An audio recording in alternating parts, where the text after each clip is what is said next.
just hasn't been consistent. Championship titles are elusive. This is a difficult field. It all comes down to this. Here we go. When years of work come to seconds of action, give yourself every edge. Get rebound technology for faster muscle recovery with ProForce from Nutrena.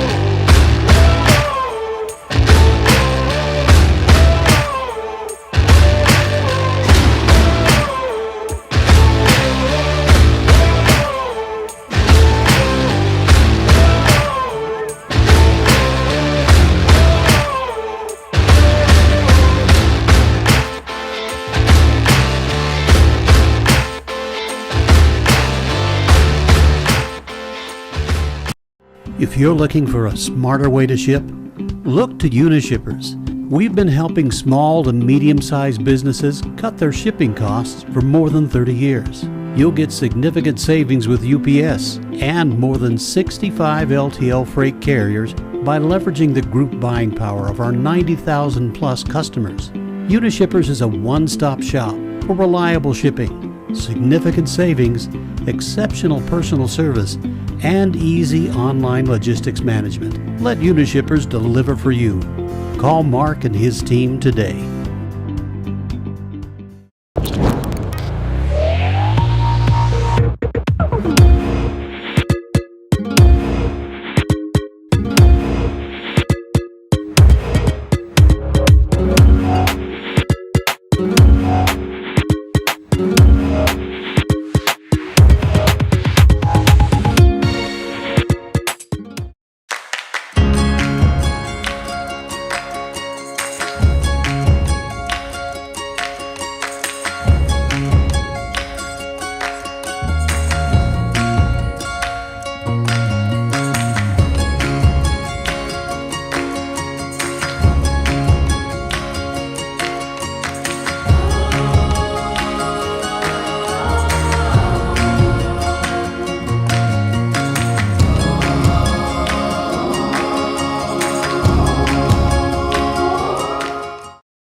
Walk right on in to Keeping It Real, ladies and gentlemen.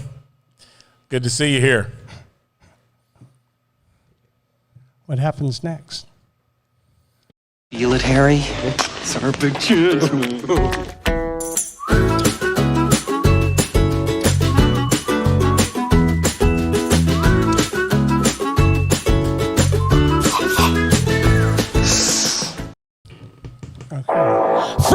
Point, Texas, Tim, the man of trail, Kimura. And from San Antonio, Texas, the man behind the wheel and keeping it real, Brad Jewett. Oh, I had some fun here at March to the Arch today. No horses, nothing but time. I got to do a little face swapping on Mr. Kimura over here, the man of trail. I told you, you would not be disappointed in our intro.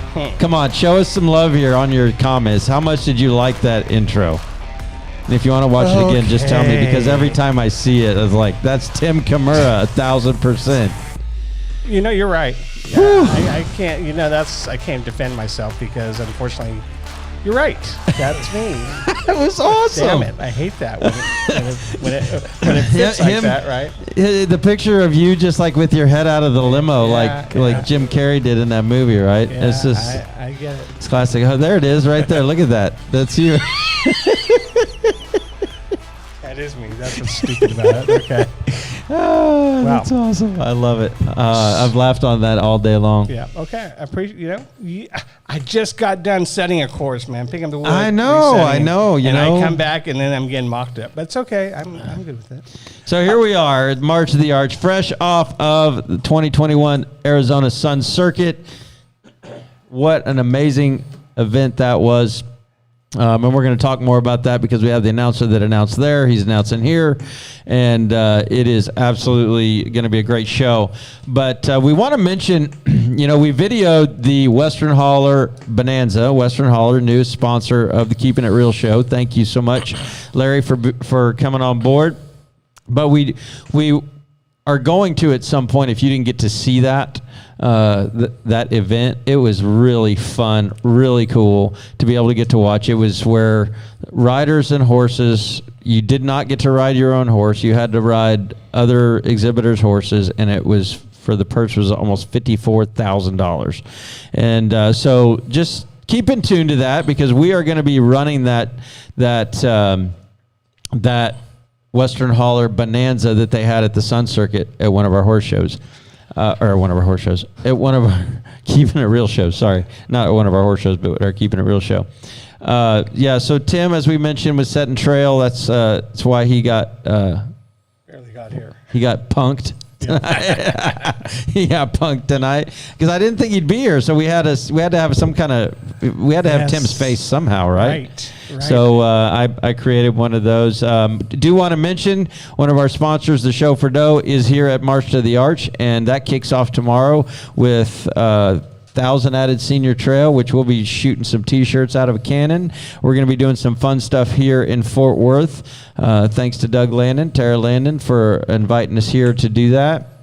So that's always a lot of fun. And then we also have a non-pro horsemanship that's going to be going on Saturday. That will be doing some of the same things as well. If you've never been to one of our horsemanship classes, we do the same thing with the music and the loud music and a little bit tougher of a pattern. So I hope you. Well, no, we're going to video that, so you are going to get to watch it as long as you tune into the Keeping It Real show. Tim, anything else before we kick it off with two shout-outs to my friends. One, Judy Jordan, right? Oh, yes. I saw her at Robbins the other day, and she says how much she enjoys our show, and Judy's been listening a few times now. We keep seeing her name pop up. So, Judy, big thanks to watching our show, and eventually I want to get you on our show because I think she has a little dirt on some people that we should talk about. I asked her about that. Two for sure. My big friend Jan Benitez, right? She's the one, she was in New Orleans when I lived over there too, with Charles and those guys and Kansas Zeros. And big shout out to her because she was always there. She taught me stuff. She taught me tradition over there. Yeah. So I wouldn't have met the Kansas Zeros before. As I say, it's a group of guys there that kind of changed your life in a lot of ways. Saved your life, changed your life. My life. I owe her one Jeep still, right? Her and Charles and Casey Ann. I owe them a Jeep, but it's all good. Absolutely. So let's bring our friend. Without further ado, Mr. Walk Your Horses, please, Mr. Pete Cannizzaro in the house. Good evening, Petey.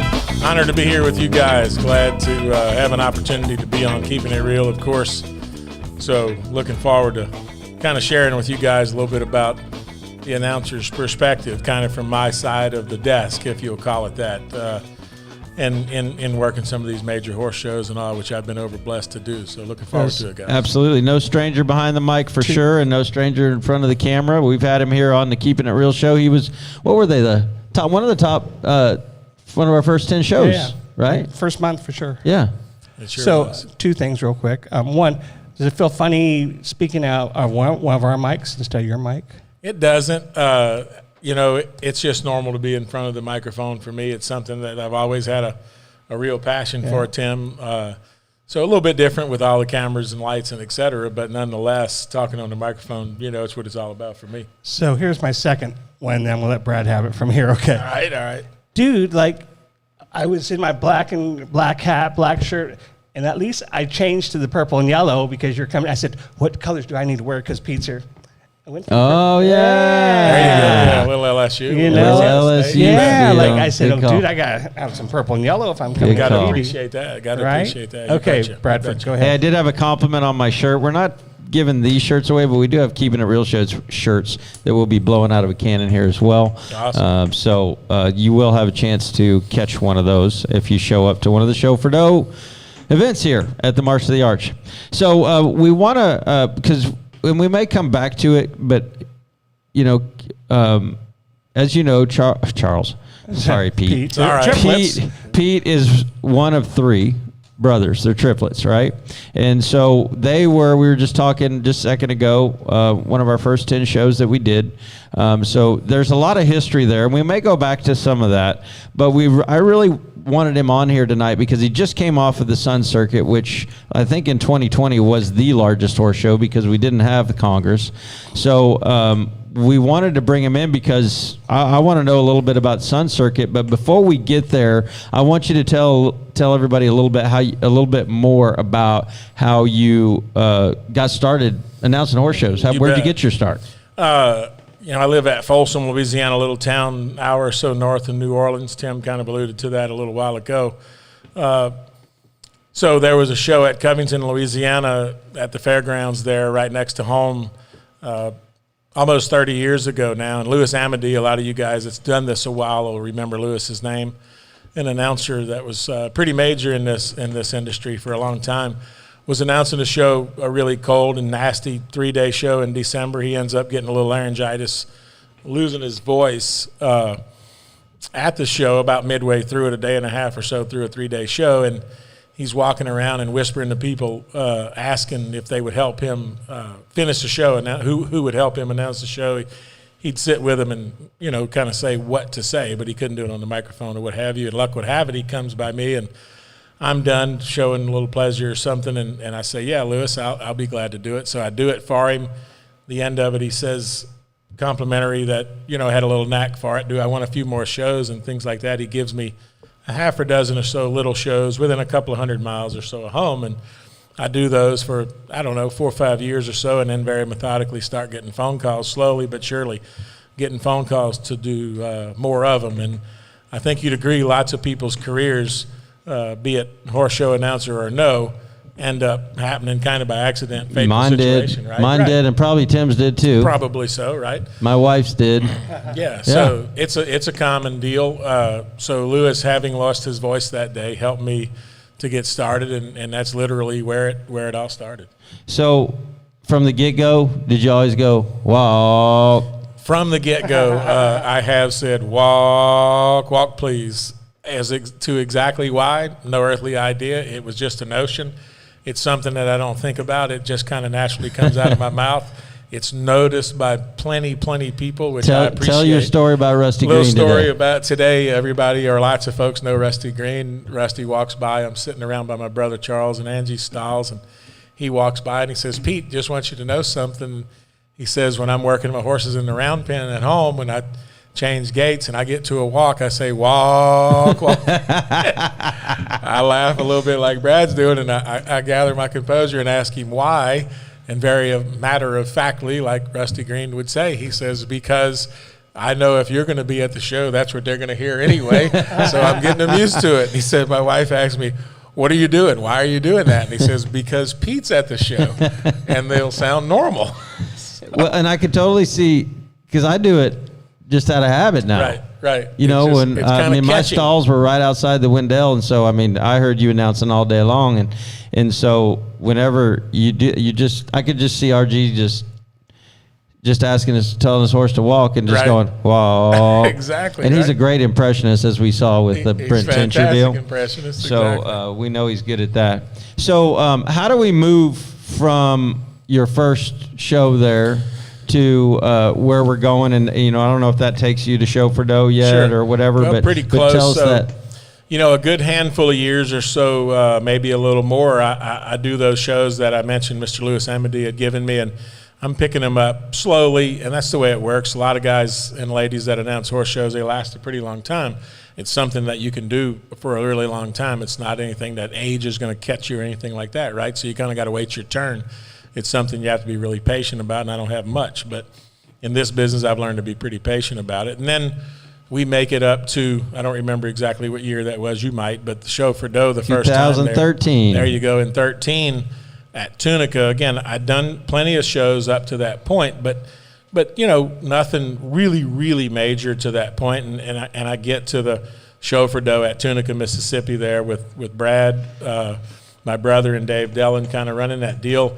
Nice set of judges there and everything. I'm able to announce there, kind of showcase a little bit, if you'll call it that.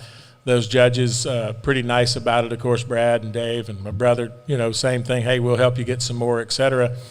And I'm proud to tell you guys out there, the Show for Dough at Tunica was kind of the precipice, kind of the launch pad for me to move into some more major shows. So that's 7-8 years ago. That's when, Brad, the more major shows started popping. They just started coming up.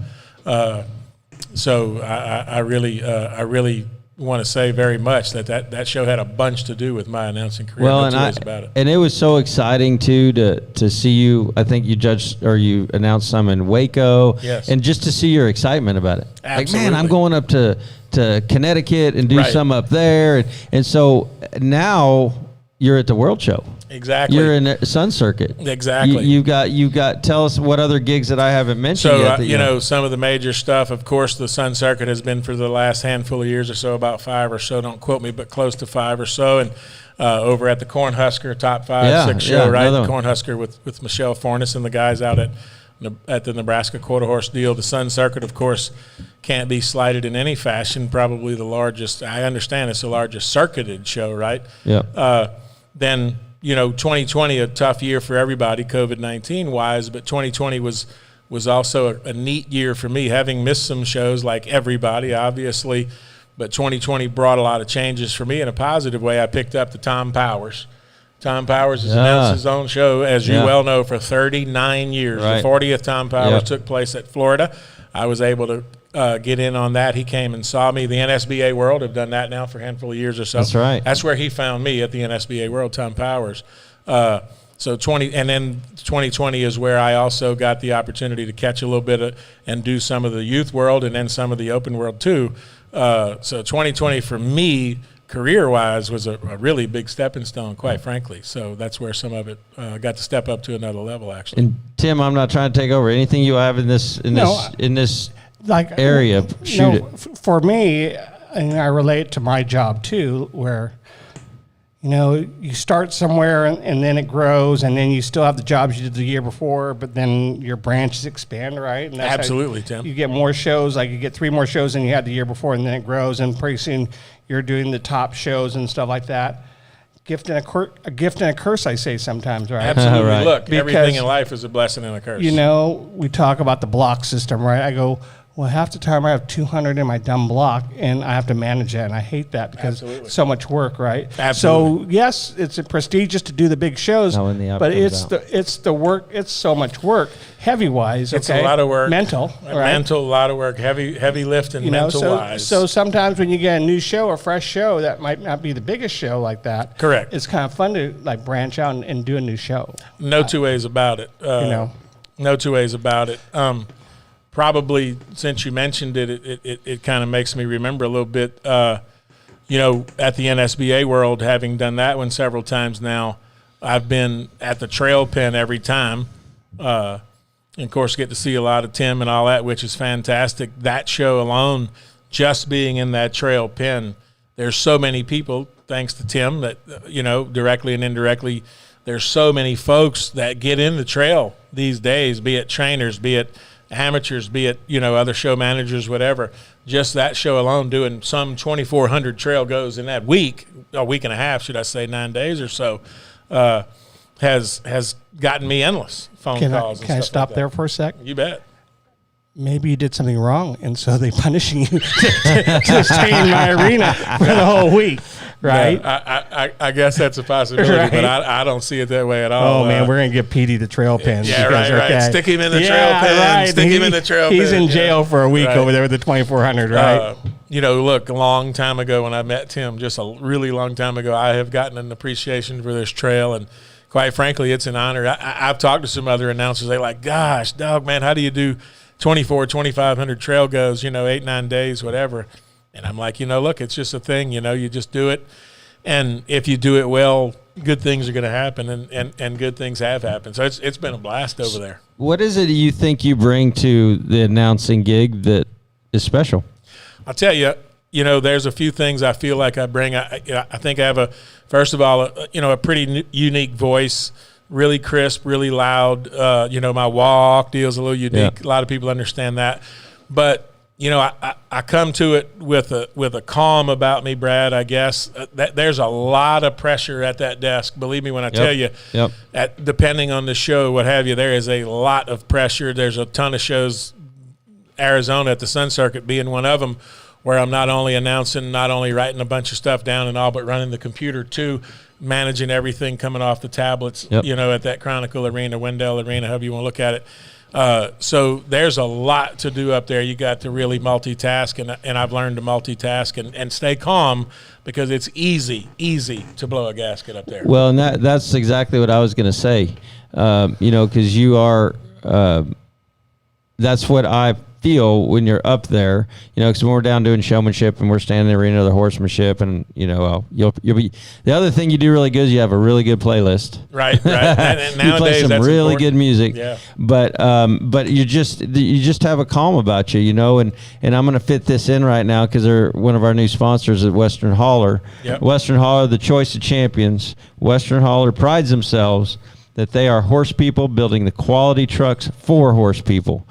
Call Larry today, 800-776-6012, 6012, 800-776-6012. But tell us a little bit about that Western Hauler Challenge class that you did, because that was totally different. It was. There's nothing ever been done like it. It's extremely unique, as we all know.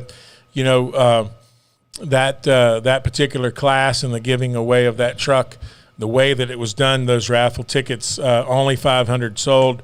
Whatever raffle ticket you pick, whatever number's on it, that's the dollar value you give. If you pull number 5, you give $5 for your ticket. If Tim pulls number 498, he gives $498, right? Yep. That's the bad news. If you'll take it like that, the good news is there's only 500 chances, so it's pretty neat.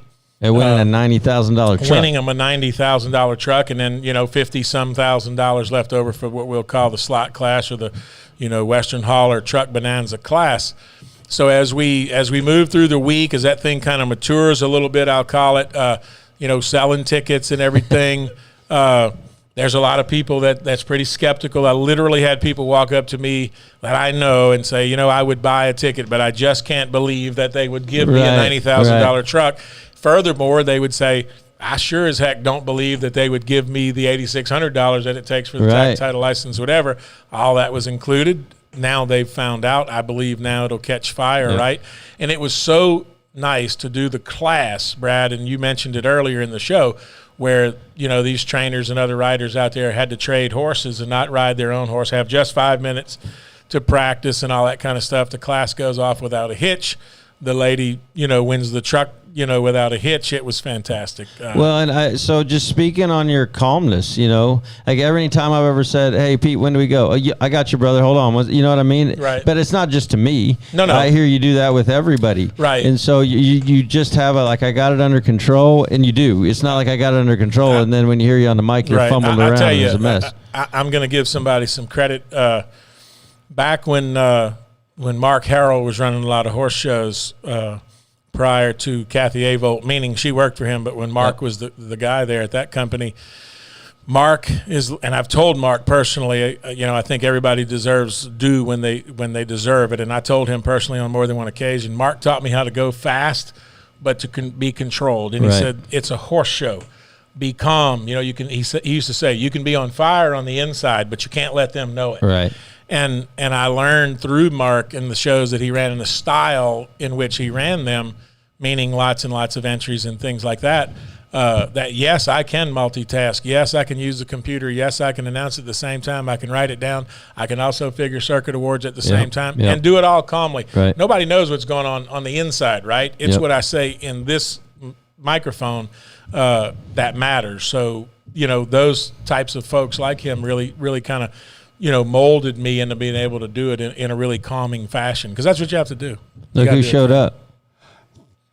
Oh, Canada.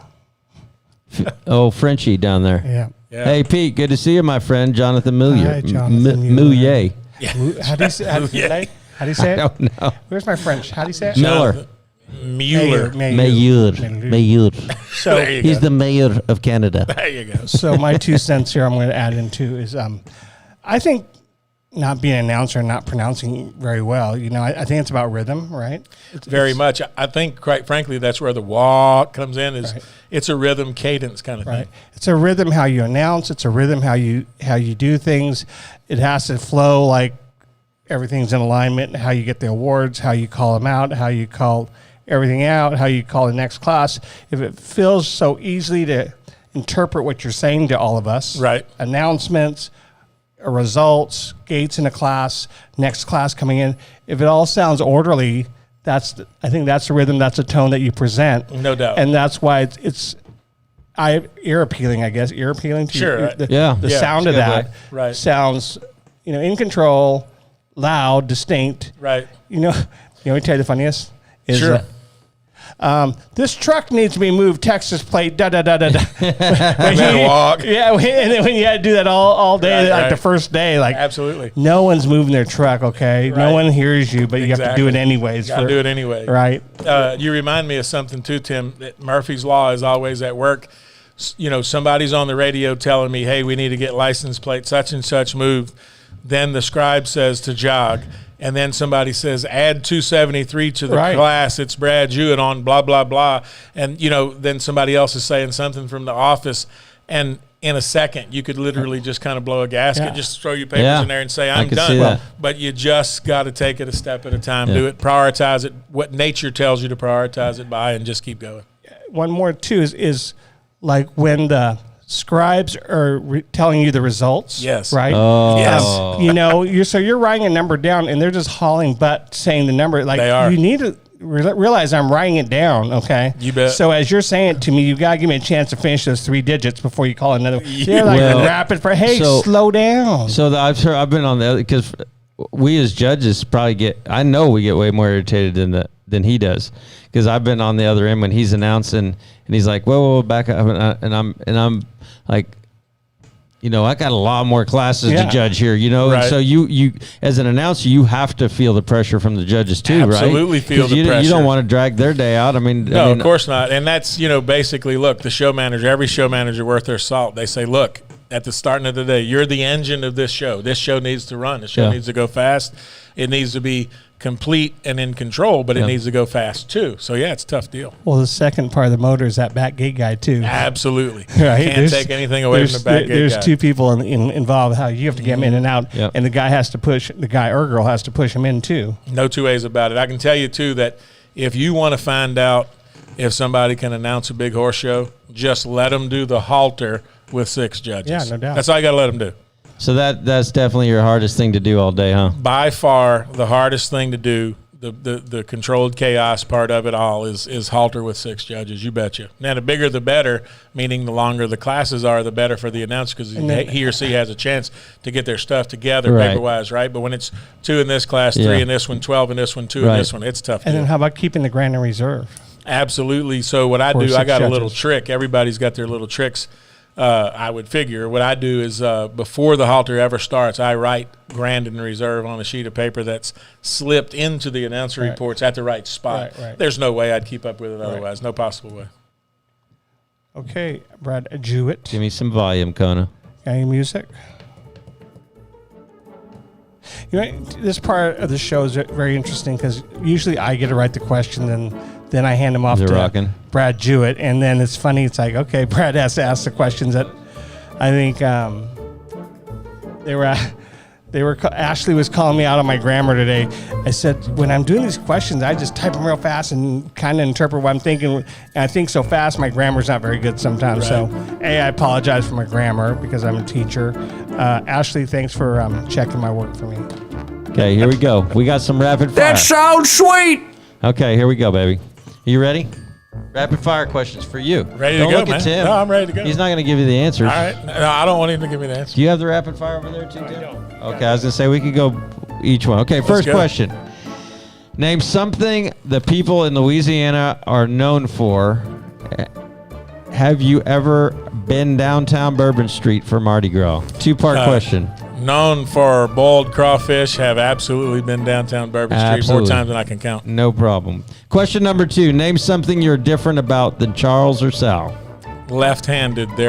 Charles is ambidextrous, Sal is right-handed. There you go. Number 3. Name a song besides the national anthem you usually play every day. Hotel California. Number 4. Which class is the most challenging to announce and do the results? We just said that. Yeah, we got that one. Halter. 6 judges. Number 5. What word or phrase do you say a lot over the loudspeaker? It would be my signature. Walk, walk, please. We've had a lot of comments on that tonight. Number 6. What is your favorite dish to prepare? Brisket, barbecued brisket. Oh, that sounds really good right now. And I got some barbecue sauce from Randall tonight. Oh, yeah. Are we ready? Yeah, it's good. So, number 7. What is your favorite breed of dog? Australian Shepherd. Boom. Nice. Number 8. Who is your favorite all-time Pittsburgh Steeler player? Terry Bradshaw. Who? Terry I don't even know Bradshaw, who that is. the blonde bomber. Oh, that guy. Yeah, you know the blonde bomber. Did he win a Super Bowl? Yeah, he won a Super Bowl. He won a few Super Bowls. Yeah, a couple of them. Yeah. Number 9. Name an important item you put in your briefcase every day. Pens, pencils, and highlighters. and cheaters. You wear glasses? Cheaters, absolutely. Got him right They're here. probably right in his here. pocket. They're probably absolutely in his pocket. Cheaters. Right. Absolutely cheaters. Number 10. Last question. Name a horse and rider whose name you like to say. I love to say Angie Canizero. I mean, come on, right? Yeah. I love to say Well, Angie if you don't Canizero. ever wonder how they pronounce their last name, just listen to how he announces that, Is right? there a horse's name that you like? You know, she rode a horse not too long ago, Batterflies. I just kind of like saying Batterflies instead of butterflies. That one sticks in my mind, Tim. All right. We'll be right back. We're going to run a couple more commercials. Thank you, sponsors. Kona, take it away, brother. Be right back. Don't go anywhere, like 30 seconds or so.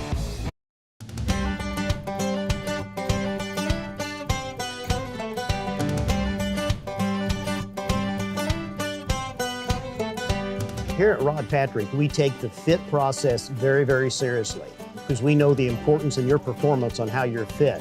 So come in, let's give you the opportunity. Tell me what you're experiencing. Tell me what your challenges are. And I know together we're going to find the right answer and you're going to be happier than you've ever been with your boots. Come see me. And thank you. Welcome back to the Keeping It Real show. Walk your horses, please. With Tim Kimura and our guest tonight, Mr. Pete Canizaro. Tim, let's roll. Well, it's funny because maybe it's like Bobby Avila, and I call him Petey all the time. I don't know. And that's the name I just always associate. Petey was the name of the bird in Dumb and Dumber that you were in. Oh, sure that was the dead bird that he left, the blind boy. Remember that? How could you do that, Tim? Petey. Oh, tragic. Pretty bird. So that's something about Peter that I know about, and I've heard the story, so I'd really like him to share it with you guys. You know, I know you've written a book, right? I have. People don't know about that. Maybe you could tell us about the book and how it went down. So I grew up, you know, in the greater New Orleans area, a little town north of New Orleans called Folsom, Louisiana, where I live now. But me and my brothers grew up, in the 70s and were Steelers fans. Pretty easy to be a Steelers fan. Number one, they beat a lot of people back in the day. And number two, Terry Bradshaw and both Mel Blount, Louisiana football players, Hall of Fame, right quick and all that kind of stuff. So we were Steeler fans. I went to work for Louisiana State University, ended up getting a PhD at LSU. Nonetheless, went to do a talk for LSU in 1999, October of 99, for LSU. Went to work over there to do a speaking arrangement, an event for LSU. I find out pretty quickly there's a Monday night football game with the Steelers. I wasn't that well traveled back in 99. Figured I really need to try to get to that football game if I could, being a Steeler fan. Might not get a shot to go back or what have you. And lo and behold, I meet a gentleman on the elevator in my hotel called Bobby Walden, was a place kicker for the Steelers back in the day when they won some Super Bowls. And a really long story short, he lets me know. I see his Super Bowl ring, so that's the conversation starter there, the Super Bowl ring. And he says that he's in town because there's a 25-year reunion, 1974 to 1999, 25-year reunion of the 74 Super Bowl team. He introduces me to some other football players in a bar right there in the Doubletree Hotel in downtown Pittsburgh. They end up making me, Mel Blount being a big part of this deal, they end up making me a personal guest of the 1974 Super Bowl team at their couple of 2 or 3 day festivities, including the Monday Night Football game. And I get to stand on the sidelines of the Atlanta Falcon-Pittsburgh football game with the 1974 team, go to a big pre-party with all the entire team.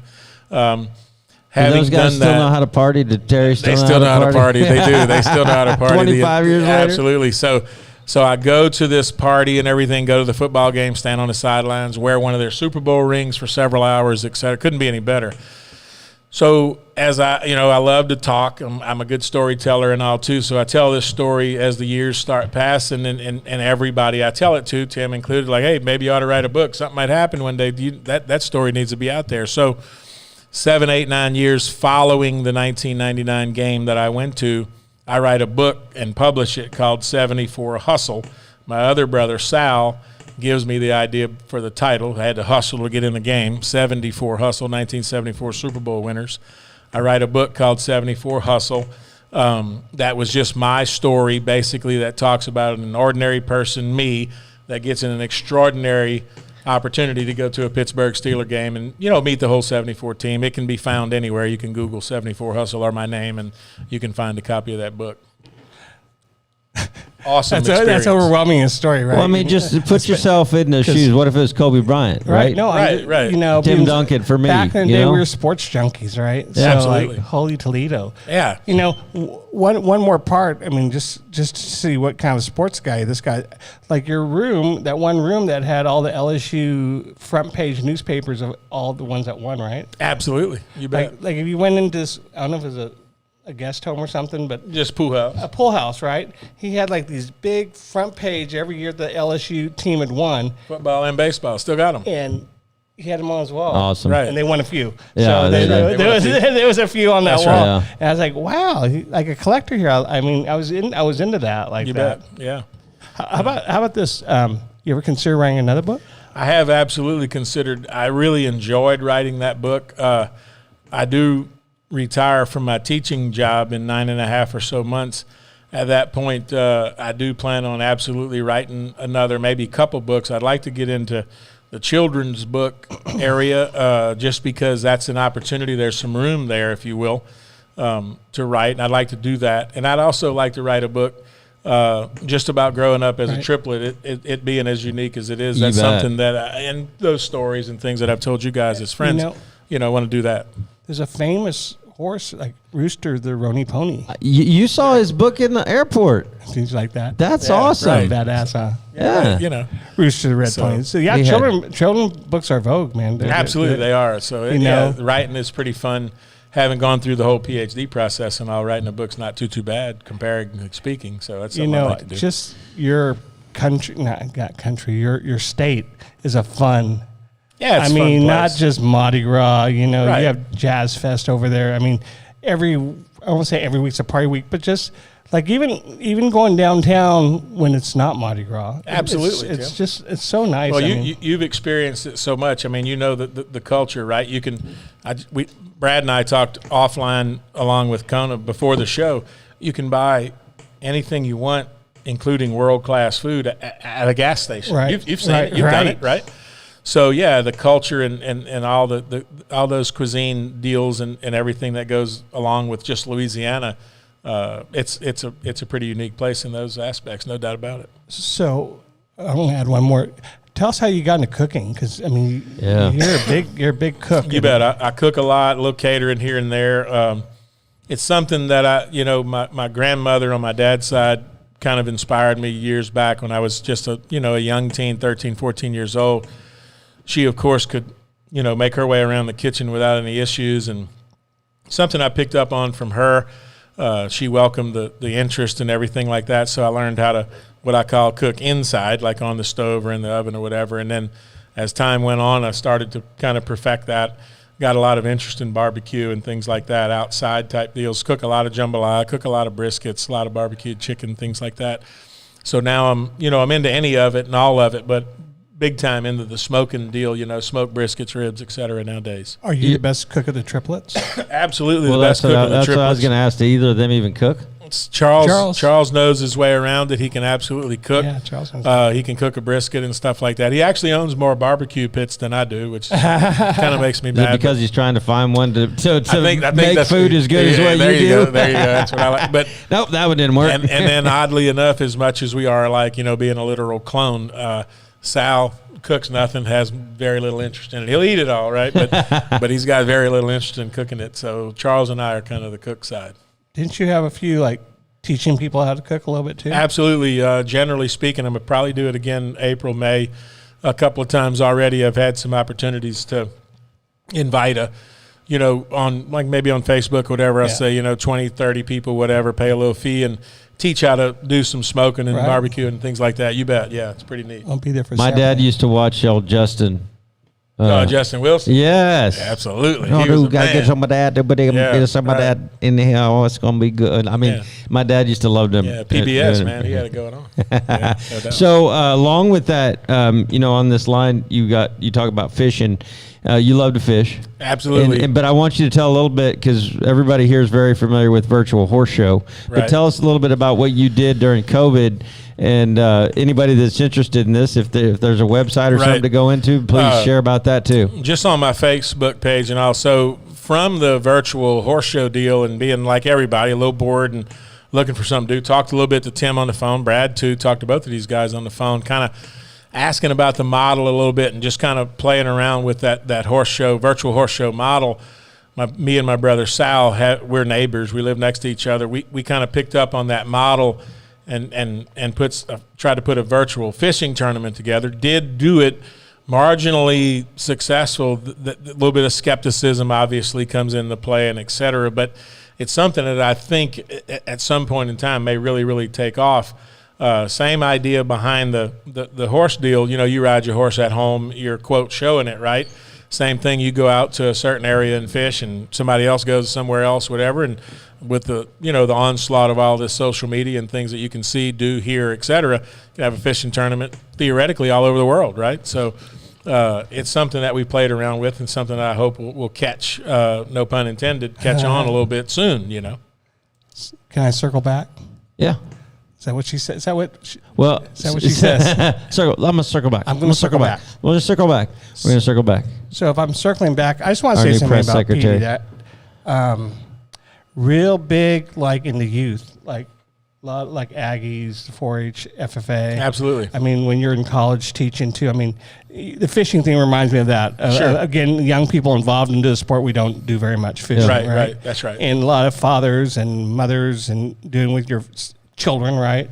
I mean, just kind of missing art that's really peaceful, right? Sure. But can you just touch a little bit what you did with the ag programs? Absolutely, and still do so, and for another 9-10 months or so, I'll continue. So I went to work for LSU right out of college, got an animal science degree, and went to work for LSU right quick, having gone to work for that institution learned very quick that I needed to increase my education. That's just how large academia works. You have to get more degrees. So as I grew with LSU, working for the LSU Ag Center, started working 4-H Youth Development, which is the largest youth development organization on the face of the earth today. Did youth work for 16 years with LSU. Had other jobs with LSU too, but never got completely away from the 4-H youth development, and went from there to the high school system, secondary system, which of course is the FFA, and have dealt with it for another 14 or so far, which is really neat. It's very gratifying. You know, kids from all ages, say 9 to 19 or so, are able to get in that 4-H program, and then its sister program, we call it, is the FFA, and it's a neat opportunity for kids to, do a myriad of things, be it, hunt, fish, show livestock, show horses, speaking contest, interview type contest, resume building, a million different things, judging livestock, judging horses, judging all kinds of things. So it's a neat opportunity, Tim, and it's been really a gratifying thing through the years. So one more and then get back to Go ahead. So the reason I asked him that question was, as we go through life, touching people, whatever, I always remember my ag teachers. You bet. Right? Like I know, like I'll say my college ag teachers and my high school ag teachers did stuff to me that made me the person I am today. No two ways about it. There's something about ag programs, FFA, 4-H. Yeah. My Aggie program in junior college, they molded me. Oh, they make an indelible mark on your life. No two ways about it. They tell you how to talk when you're at that age. That's to right. give you some people skills, sure. right? Sure, teach you how to tie, whatever case may be. Right, You bet. exactly. If Yeah, you're a it's big judger, deal. right? Yeah. So, I mean, I can appreciate you doing so many people. You've touched many young kids that you don't even know about. I mean, you Absolutely. have. But, I mean, what a great thing that you've done for your life. And I appreciate it very much. For that. Okay. You bet. Sorry, Thank Brad. you. You're back. Well, so because we've got still just a little bit of time left, and we know the Cannizzaro triplets can tell a story, and I want to leave a little bit of time because I know there was a lot of stories left on the table when we had to close our show almost a year ago now. Right. And so Tim and I would love to hear a story that you have about Sal, about Charles, about yourself, about all three of you, whatever story pops into your head right now. You guys are great storytellers. You can say on the TV. right. Censored a little bit, right? Yeah. So we've told plenty of stories about, as youngsters, which is, it's great, right? That's when tons and tons of it take place. And, from almost burning the house down to flooding the supermarket and et cetera. But one that comes to mind, when you just said the first one that comes in your mind, this one's it. So I'll do it fairly. This is the one. So when we were teenagers, we got into a little water skiing and things around our area, Covington, Folsom, Louisiana, a lot of waterways to ski on and et cetera. And we did a ton of that. And even with the gators in there? Oh, no big deal. Jeeps don't float. So the same body of water that Tim runs the Jeep in, we're out skiing one day, and we get our buddies dropped off and everything, and there's just us three and one of our friends in our ski boat, and it's kind of dusk dark, and we're headed back. We had maybe a few too many beers to drink too, and we're headed back to the launch. We were far from it, 45, 50 minutes maybe away from the launch, and we're hitting it pretty good. Little summer storm kicks up, again, around dusk dark or so. Charles is he thought smartly but unsmartly, sitting on the very, very bow of the boat with his feet hanging off of the bow. Sal's driving the boat. We probably clicking along about 35, and I'm going to tell you, 35 on the water's moving. Yeah. Okay. So there's a boat or so that passes us. We're at the mouth of Lake Pontchartrain getting into the Tchefuncte River there, where there's a lot of rough water right there. But Sal's not worried about it. He's a little liquid courage. He's got the gas pushed down all the way. We hit a few wakes, and Charles, very abruptly on a few of these wakes, even sitting with a bar in front of him on the bow of the boat, he abruptly bounces off the bow of the boat and into the drink. Ooh. So before we notice it, we're probably 40 yards from where he falls off. I kind of get my wits about me. I'm not sitting far from where he was, and I cast an eye over at Sal. And it's funny today, it wasn't that day. So I look at Sal for his reaction, and this is Sal's reaction, and I quote, he's dead. And I'm like, well, shut it down. Oh, no. He's dead. He's dead. So we shut it down, and he's like, and Sal's the worry ward of the bunch. He's like, he's dead. I don't know what we're going to say when we get home, but he's dead. We're twins now. So, right, we're twins now, right? Dad's going to kill us. Right. So Sal doubles back. He circles back, as we've said a few times in the show. And as luck would have it, and the good Lord shines, he pops up out of the water, and Sal's just like, I thought you were dead. And he's like, no, I'm not. What you doing, guys? What you doing? Right. So when he gets on the boat, he's got some choice words that wouldn't fit, right? About, you slung me off. Yeah. No, I didn't. So then I'm driving. We're going down the river a little slower, a little more sensible. But then those two, Charles and Sal, are in a fist fight about it was your fault that I fell off. No, it was your fault because you tried to kill me. It was you. No, it was you. Right. You trying to kill me. No, you should have slowed. Oh, so, He's dead. But guess what? Everybody makes it to the house. You could have killed me. He's dead. Did you tell your parents? Absolutely. We were real cool with my dad. A really, really neat guy, very, very fiery Italian temper, but we kind of had a deal with him. He's like, look, if you tell me everything, I'll let you guys do a lot more. So in reflection, it was pretty neat situation and relationship with him. He's like, look, you just got to tell me everything. So we laid it on him. We're like, we like to kill Charles. We slung him out of the boat. And he's like, blankety blank, right? So we get through all that, and, we stay alive to live to ski another day. Oh, my gosh. Ski another day. Yeah, right. I could just see Sal, and Sal's the one I know the least. He's the one I've been around the least. But when we had him on the show, he's in the hotel room in the bathroom. Right, he was in the hotel, And so I can just imagine he's dead. Yeah, he's dead. Like, let's just keep going. We might ought to circle back and go catch him. We'll see. So there's a story that we told, not on air, I don't believe, and tell me if I'm wrong. Right. There was two stories I'm thinking of that I want to hear. And one was the firecrackers. Right. And I think we told that one on air. I don't think we did. Can you tell, that's a great one. That's a great one. This. So, we're neighborhood 12, 13 years old. We have a small store, live in a rural town, small store right down the road. My mom goes to get some cigarettes because everybody smoked back then, her included. It's a mile away, and we are at home with pneumonia. It's middle of winter. It's around Christmas time. It's Christmas holidays, so we're out of school for that. She goes and she's like, look, it's a mile away. And she says this, and I quote, don't burn the house down. Everybody's parents say don't burn the house down. Yeah. Okay, we're good, She checks out. We know she's going to be gone, 10 minutes. The doctor has given us orders that we can't go outside because it's 28 degrees, and we full-blown pneumonia, all three of us. Should have been in the hospital most probably, but they say, just keep them inside, medicate them with this, that, whatever. So it's getting close to New Year's time, so we have already gotten a couple of 3 grosses of bottle rockets. Our bedroom, we had one big bedroom for the 3 of us. It was kind of a commune. We had a good time in there. And we have some really wide window sills in there that a bottle rocket would ride on real well. So we said, look, we won't go outside, and that's going to be good. We can cover ourselves on that, but let's raise the window and shoot bottle rockets off of the window. And it's wide, and big wide window, 6 feet or so wide enough for all of us to kneel on a twin bed, be at window level, lay the bottle rockets up on the window. I light one, Charles lights one, Sal's light one, all as well. We were rolling. I mean, it's all, we yes. Yeah, we figured out a way to still shoot fireworks. Well, one of us, and I don't know who, but one of us lit one, bent down to get some more, and either their hand or brow or something hits the little red bottle rocket stick. We all know what that looks like. Hits the little stick, and as luck would have it, it turns dead around, comes back inside, and it shoots into the bed that we're kneeling on where the 3 or so grosses of bottle rockets are laying. Oh, my gosh. It couldn't hit the pile of bottle rockets any squarer.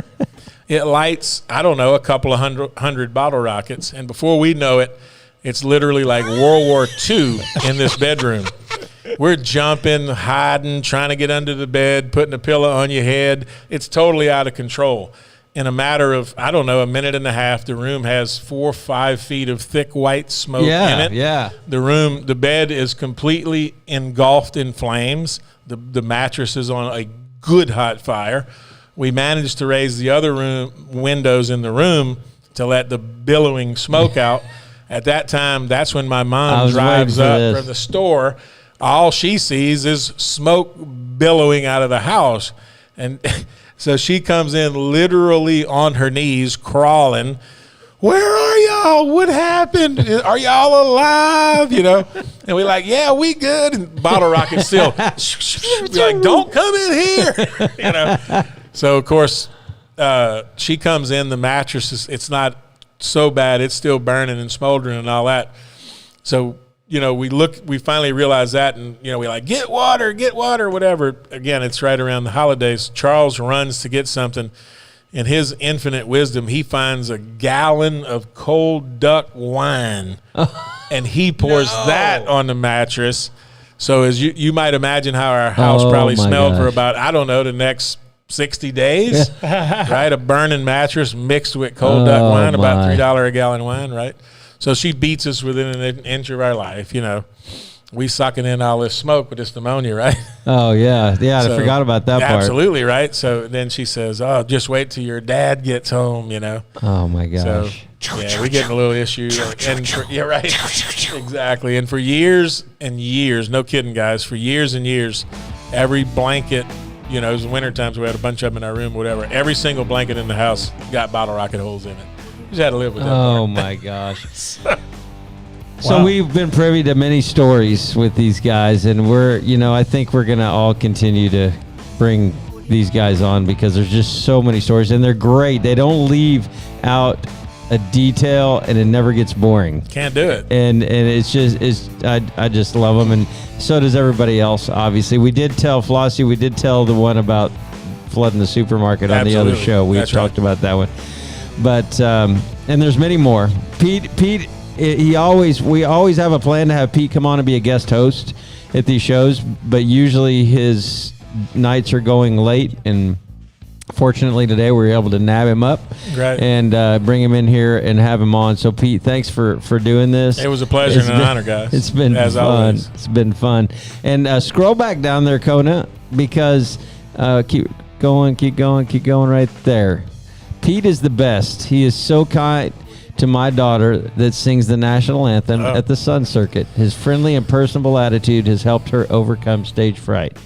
Thank you so much, Miss Kennedy. That's Taylor Kennedy. They come from Washington State. They're moving over to Texas as we speak. Yep. The young lady can sing like who'd have thought it. She came by 3 or 4 times, sang the national anthem at the Chronicle Pen. That's something we insist on at that pen. 2 things. We're on time, and the national anthem is either played or sung, and she has done a yeoman's job of doing that. Well, so thank you, guys. You know, usually the announcer always plays it. Right. And then the first time I heard somebody singing, I was like, oh, that's somebody singing. And I couldn't see it for the first couple of days. I couldn't see who was coming out. And then finally I was back over at my stalls one day, and I was like, oh, my gosh, that's Taylor Kennedy. You bet. And I thought the same thing because she's a little bit of a shy person. So I talked to Robin a little bit about it. He's like, man, that's been the best thing for her. Well, look, you put the microphone in her hand, the shyness goes away, I can tell you. That's amazing. And I don't have to say how hard that song is to sing, man. That's a tough spot. And she did a great job. Really great job. Yeah. Did you guys any day see anyone kneeling? Say it again. Did you see anyone kneeling while they were doing the national? Did not, sir. No kneels in my eye. No, sir. Didn't see any. No.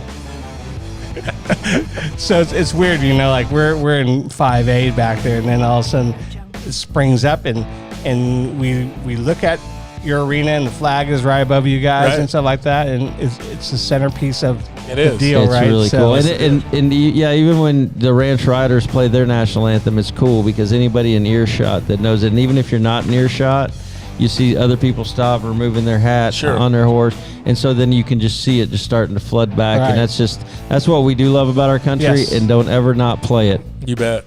Definitely. I mean, it's amazing. We love the USA. All right, bring us home. Bring us home, Kona. Pete, thanks again. Thanks so much, Tim, guys. glad you could make it, man. Me too. Let's not run my little Dumb and Dumber thing. Yeah, maybe we ought to play that one more time before we go. Yeah, why don't we do that? Let's play that one more time and then take us out, Kona. Feel it, Harry? It's our big chance.